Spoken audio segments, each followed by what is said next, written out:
Hello दोस्तों, कैसे हैं आप सब? आज मैं एक्सप्लेन करने जा रही हूँ पुष्पा 2 मूवी को। एक्सप्लेन करने से पहले मेरी आप लोगों से एक हम्बल रिक्वेस्ट है कि अगर आप मेरे चैनल पर नए हो तो प्लीज़ इसे सब्सक्राइब कर दीजिए और मेरी वीडियो पसंद आए तो प्लीज़ इसे लाइक कर दीजिए।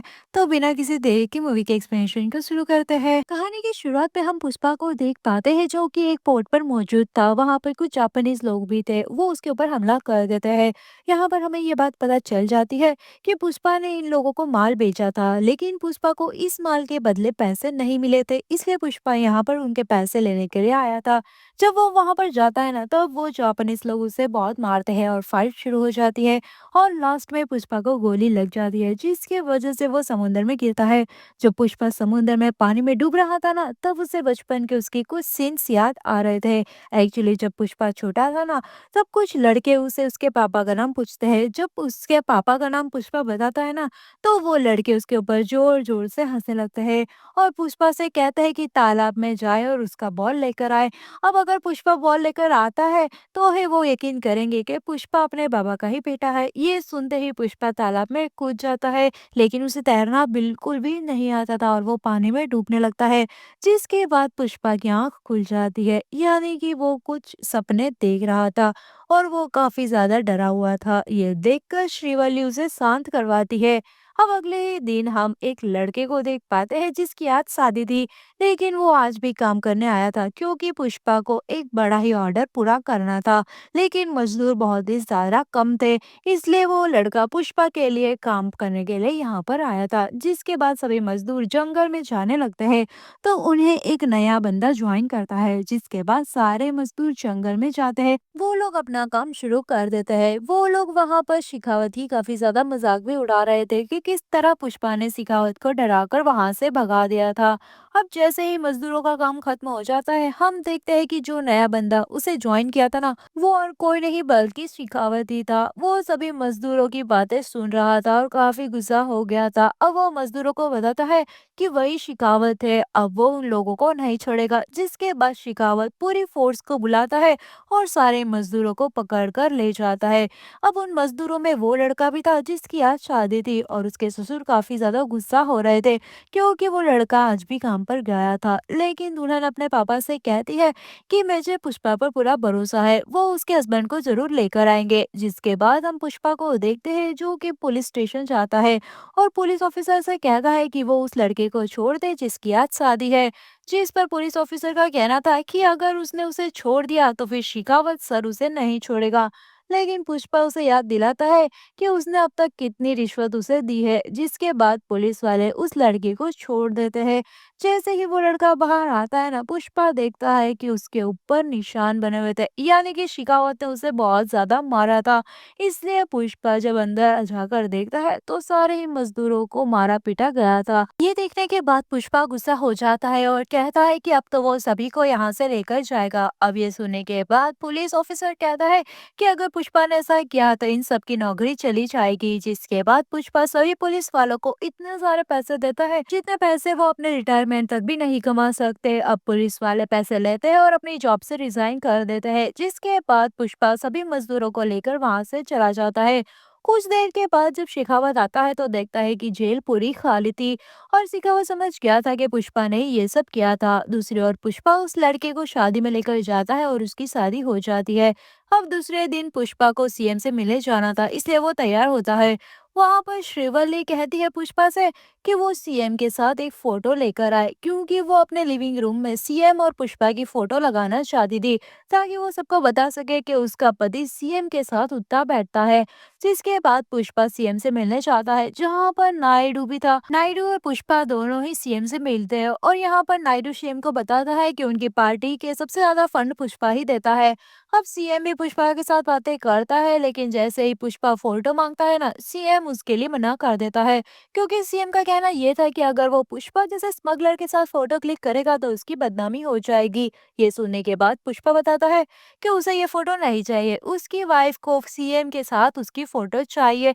जो सुनने के बाद सीएम हंसने लगता है और पुष्पा से कहता है कि अगर वो ऐसे ही अपनी वाइफ की बातें मानता रहा ना तो बर्बाद हो जाएगा। ये सुनकर पुष्पा चुपचाप वहां से बाहर आ जाता है। ये देखकर पुष्पा के लोग और नायडू भी काफी शौक थे कि पुष्पा ने आखिर क्यों कुछ नहीं किया। अब पुष्पा नायडू से पूछता है कि अगर वो सीएम होता तो क्या वो उसके साथ फोटो क्लिक करता, जिस पर नायडू कहता है कि वो क्यों क्लिक नहीं करता, उसे तो कोई भी प्रॉब्लम नहीं है। जिसके बाद पुष्पा नायडू से कहता है कि अब वही सीएम बने। जो सुनने के बाद नायडू काफी ज्यादा शॉक हो जाता है, क्योंकि वो लोग तो यहाँ पर मिनिस्टर से बात करने आए थे, लेकिन पुष्पा उसे ही सीएम बनने के लिए कह देता है। नायडू कहता है कि सीएम बनने के लिए उन्हें लगभग 10 करोड़ लगेंगे, जिस पर पुष्पा कहता है कि वो 500 करोड़ देगा, लेकिन सीएम तो नायडू ही बनेगा। जिसके बाद पुष्पा नायडू के साथ फोटो क्लिक करता है और फोटोग्राफर को कहता है कि 24 तारीख को ये फोटो फ्रेम गिफ्ट करे।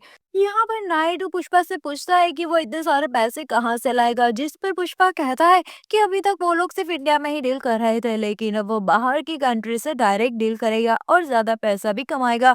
जिसके बाद पुष्पा केशव को लेकर मॉल लग जाता है, जहाँ पर पुष्पा मीटिंग करता है। यहाँ पर उस आदमी को 2000 टन माल चाहिए था। पुष्पा इसके लिए मान जाता है, क्योंकि पुष्पा को यहाँ 1 टन का 2.5 करोड़ मिलने वाला था। अब पुष्पा उस आदमी का हेलीकॉप्टर लेता है और अपने घर आ जाता है। जिसके बाद पुष्पा सभी डीलर्स की मीटिंग बुलाता है और सबको बताता है कि उसे कितना सारा माल चाहिए। जिसके बाद सभी लोग काम पर लग जाते हैं, क्योंकि उन्हें भी यहाँ पर ज्यादा पैसा मिलने वाला था।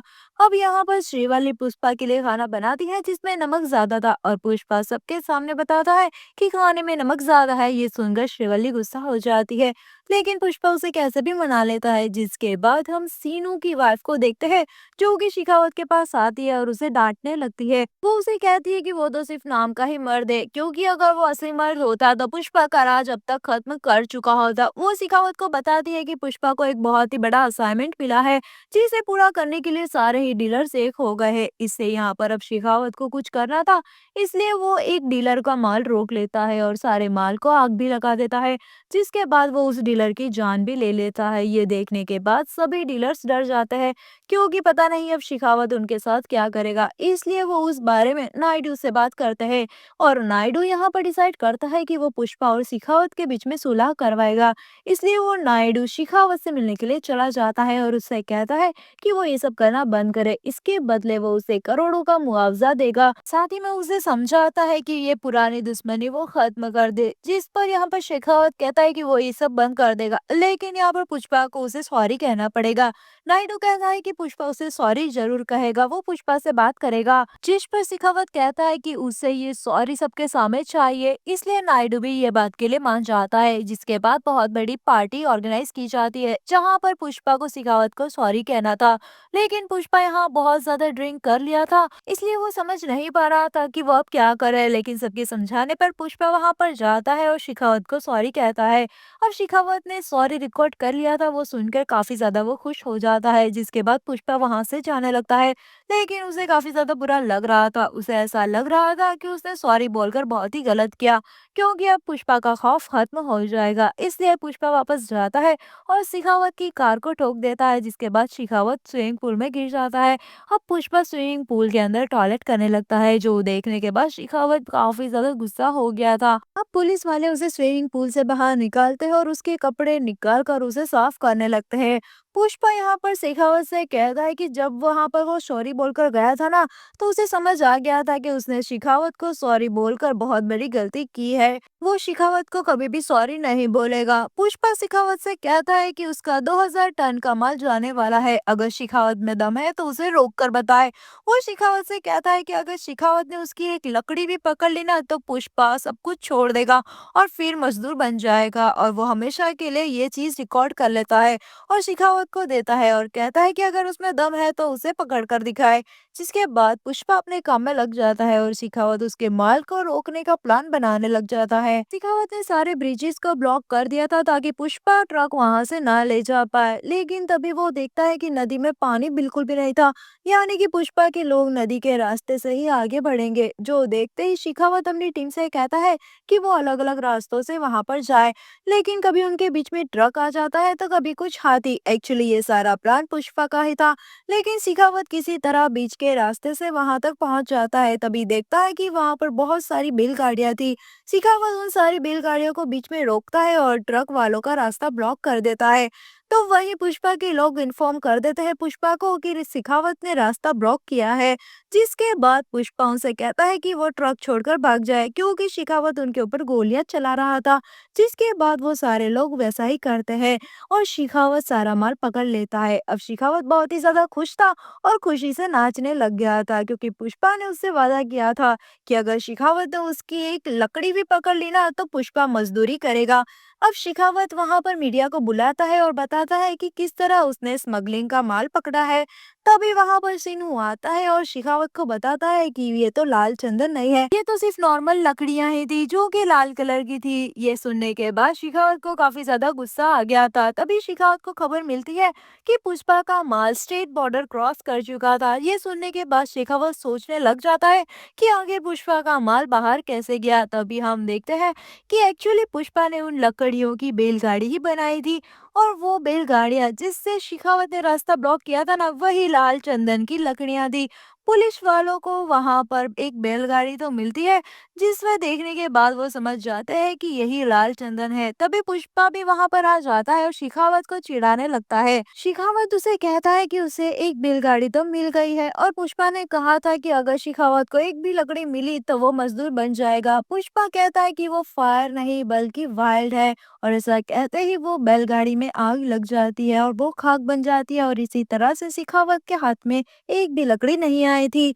अब यहाँ पर गांव में बहुत बड़ी पूजा थी जहाँ पर पुष्पा को पता चलता है कि श्रीवल्ली प्रेग्नेंट है। ये सुनने के बाद पुष्पा की माँ और श्रीवल्ली दोनों ही काफी ज्यादा खुश थे। जिसके बाद पुष्पा साड़ी पहनता है और देवी के सामने डांस करने लगता है क्योंकि वो चाहता था कि उसकी एक बेटी हो।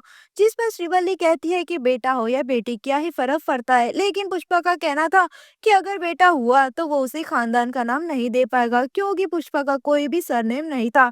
इसलिए वो चाहता था कि उसकी बेटी हो जिसकी शादी हो कम से कम और उसका एक खानदान भी हो। अब ये सुनने के बाद श्रीवल्ली रोने लगती है और पुष्पा को संभालती है। तभी पुष्पा देखता है कि उसकी भाई की बेटी को कुछ गुंडे जो कि ट्रांसजेंडर बनकर आए थे वो उसे छेड़ रहे थे। जिसके बाद पुष्पा उनकी बहुत ज्यादा पिटाई कर देता है। ये देखने के बाद पुष्पा का भाई फिर से उसको बातें सुनाने लगता है कि वो उसका मदद करने का दिखावा ना ही करे। पुष्पा काफी ज्यादा डिसहार्ट हो गया था। वहीं दूसरी ओर हम शेखावत सीनू और उसकी वाइफ को देखते हैं जो कि सीएम से मिलने के लिए गए थे। वो सीएम से कहते हैं कि उसकी कुर्सी खतरे में है क्योंकि पुष्पा उसे हटाकर नायडू को सीएम बनाने वाला है।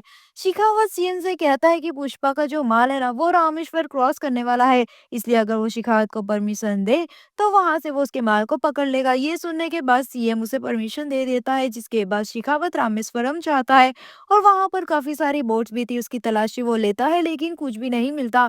अब यहाँ पर शेखावत पानी के नीचे जाता है तो वो देखता है कि बोट के नीचे वो सारी बैलगाड़ियां थी जो कि लाल चंदन से बनी हुई थी। लेकिन इससे पहले कि शेखावत कुछ कर पाता बोट स्टार्ट हो जाती है और श्रीलंका की तरफ निकल पड़ती है। अब शेखावत भी दूसरी बोट लेकर उनका पीछा करने लगता है लेकिन वो जल्दी ही बॉर्डर क्रॉस कर लेती है और शेखावत यहाँ पर बॉर्डर क्रॉस नहीं कर पाता। इस तरह पुष्पा का माल इंडिया से बाहर जा चुका था। जिसके बाद पुष्पा फिर से उसे याद दिलाता है कि वो एक ब्रांड है और ये देखने के बाद शेखावत और भी ज्यादा गुस्सा हो जाता है। अब पुष्पा की डील कंप्लीट हो चुकी थी और उसे पेमेंट भी मिल जाता है। जिसके बाद नायडू को मिनिस्टर बना दिया जाता है। नायडू सीएम बन जाता है और जैसे ही पुष्पा ने कहा था कि सीएम उसके घर 24 तारीख को खाना खाने आएंगे, ठीक वैसे ही नायडू 24 तारीख के दिन सीएम बनता है और सबसे पहले पुष्पा के घर पर लंच करने के लिए जाता है। यहाँ पर नायडू श्रीवल्ली को बताता है कि उसे फोटो चाहिए थी, इसलिए पुष्पा ने सीएम में उसे बदल दिया क्योंकि उस सीएम ने फोटो लेने से मना कर दिया था। जो सुनने के बाद श्रीवल्ली शॉक हो जाती है क्योंकि उसे नहीं सोचा था कि पुष्पा उसे इतना प्यार करता है। दूसरी ओर हम शेखावत को देख पा रहे थे जो कि अपनी हार बर्दाश्त नहीं कर पा रहा था, इसलिए वो सारी लकड़ियों में आग लगा देता है और खुद भी वहां पर खड़ा हो गया था। और हम देख पाते हैं कि शायद शेखावत उसमें ही मर गया हो। अब अगले दिन पुष्पा के घर उसकी भाभी आती है और वो पुष्पा को बताती है कि उनकी बेटी को गुंडे ने किडनैप किया है जिसने उसे उस दिन छेड़ा था। ये सुनने के बाद पुष्पा न्यूज पर किडनैपर को मैसेज भेजता है कि वो चुपचाप उसकी भतीजी को 1 घंटे के अंदर छोड़ दे, नहीं तो वो सबको मार देगा। लेकिन वो गुंडा उसकी भतीजी को नहीं छोड़ता और पुष्पा को कॉल करके 20 करोड़ की मांग करता है। यहाँ पर पुष्पा को पता चलता है कि जिसने उसे किडनैप किया है वो किडनैपर और कोई नहीं बल्कि मिनिस्टर के भाई का बेटा ही था। मिनिस्टर पुष्पा से कहता है कि वो उसके भाई के बेटे को कुछ भी ना करे, लेकिन पुष्पा कहता है कि अगर उसने उसकी भतीजी को कुछ भी किया तो वो उसे मार देगा। जिसके बाद पुष्पा पैसे लेकर लोकेशन पर पहुंच जाता है जहां पर उसे बुलाया गया था। अब वहां पर पुष्पा पैसे देता है लेकिन वो गुंडे उसे मारने लगते हैं। पुष्पा कुछ भी नहीं कर पा रहा था क्योंकि उसकी भतीजी की जान को खतरा था। अब यहाँ पर उसकी भतीजी को लाया जाता है और वहां पर मिनिस्टर के भाई का बेटा भी मौजूद था। वो उसके कपड़े फाड़ने लगता है। ये देखकर पुष्पा को इतना गुस्सा आता है इसलिए वो सबको पकड़कर मारने लगता है। तभी वहां पर मिनिस्टर का कॉल आता है। वो उसे कहता है कि उसके भतीजी को कुछ भी ना करे। पुष्पा आखिरकार उसे मार ही देता है। तभी मिनिस्टर का भाई आ जाता है और वो अपने बेटे की बॉडी को देखकर पुष्पा पर बहुत ही ज्यादा गुस्सा हो जाता है और वो पुष्पा से कहता है कि वो उसकी भतीजी को लेकर जाएगा। और ये सुनने के बाद पुष्पा को बहुत ही ज्यादा गुस्सा आता है और वो उसे भी मार देता है। अपनी भतीजी को वो बचा लेता है। अब कुछ दिनों के बाद पुष्पा का भाई उसके घर आता है। वो उसकी माँ से माफी मांगता है और कहता है कि आज तक उसने पुष्पा के साथ जो कुछ भी किया हो वो उसे माफ कर दे। और वो उन्हें बताता है कि पुष्पा की भतीजी की शादी तय हो गई है इसलिए वो सभी को शादी में इनवाइट करने के लिए आया है। इसके बाद वो पुष्पा को वेडिंग कार्ड दिखाता है। वेडिंग कार्ड देखने के बाद पुष्पा बहुत ही ज्यादा इमोशनल हो गया था क्योंकि पुष्पा और उसकी माँ का पूरा नाम लिखा हुआ था वहां पर। दूसरी ओर हम मिनिस्टर को देखते हैं जो कि अपने भाई और भतीजी की मौत का बहुत ही ज्यादा दुख होता है उसे और उसका अंतिम संस्कार करता है। तभी उसके लिए कुछ फूल आते हैं जिसमें एक अजीब सा मास्क भी था। तो हम पुष्पा को दूसरी ओर देख पाते हैं जो कि अपनी भतीजी की शादी में जाता है। वहां पर पुष्पा का भाई उसे माफी मांग रहा था और पूरा परिवार फिर से एक हो जाता है जिसमें सभी लोग बहुत ही ज्यादा खुश भी थे। तभी वहां पर सैम वैसे ही फूल भेजे जाते हैं जैसे ही मिनिस्टर के घर भेजे गए थे। और उसके अंदर भी एक मास्क था जो कि ब्लिंक करने लगा था यानी कि फूलों के अंदर बॉम्ब था। जिसके बाद हम दूर खड़े एक आदमी को देखते हैं जिसके हाथ में रिमोट था और ऐसा लग रहा था कि वही शिखावत है क्योंकि उसके हाथ में वैसा ही रेडियो था जो कि शिखावत के हाथ में हुआ करता था। अब जैसे ही वो बटन प्रेस करता है ब्लास्ट हो जाता है और मूवी का यहीं पर एंड हो जाता है। जिसके बाद हमें दिखाया जाता है कि पुष्पा 3 भी जल्द ही आएगी। यानी कि पुष्पा मूवी की स्टार्टिंग पे सीन में जहाँ पर पुष्पा को गोली लगी थी ना वो और समुद्र में गिर गया था उसके बारे में भी हमें कुछ भी नहीं बताया गया था। यानी कि शायद उसके बारे में हम पार्ट 3 में ही देख पाएंगे। तो ये थी पुष्पा 2 मूवी की कहानी। कैसी लगी आपको मुझे जल्दी से कमेंट करके बता दो। मिलते हैं अगली वीडियो के एक्सप्लेनेशन में। तब तक के लिए अपना ध्यान रखिए। Bye bye.